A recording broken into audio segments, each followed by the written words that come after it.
So today, I saw my grandma. My grandma is in the hospital, Grandma Menninger, and she's been there for a while. She doesn't move much, but she thinks a lot. And today was the first time I'd seen her in years. We talked for a bit, and she told me about her sojourns, her journeys into the mind, her endless existential questions. I asked her if she got any answers and expected she had, but none, she told me.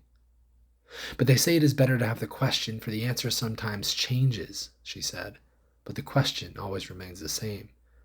God, as you can imagine, that all got me going, of course, me and my crazy mind, telling her that I thought I knew of a machine that could communicate with the other side.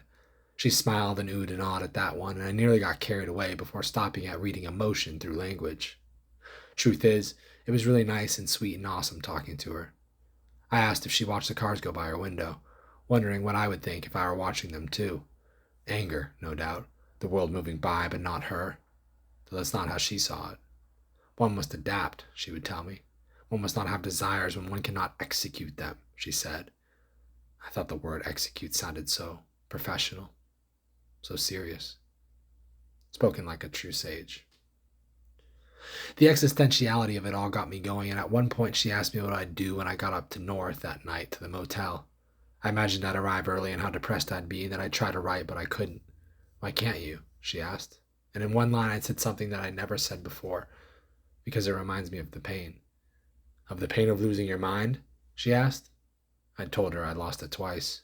Yes, and so much more.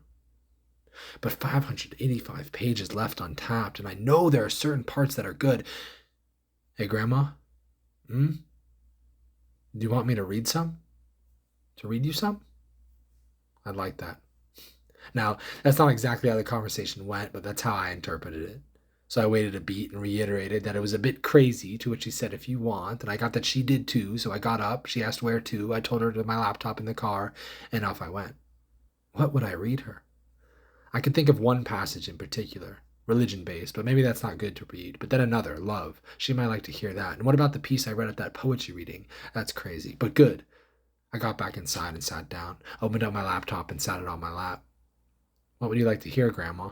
She spoke, and I told her it was her choice. Love, questioning religion, or crazy. She hesitated and then responded with confidence, as if the other two were inferior. Questioning religion. I searched Bible in the search bar. She asked me what I was doing. I told her finding the passage. It brought me far down the tablet, and I read. Where to start? Okay. No, maybe later. No, I like this opening. There. And I began.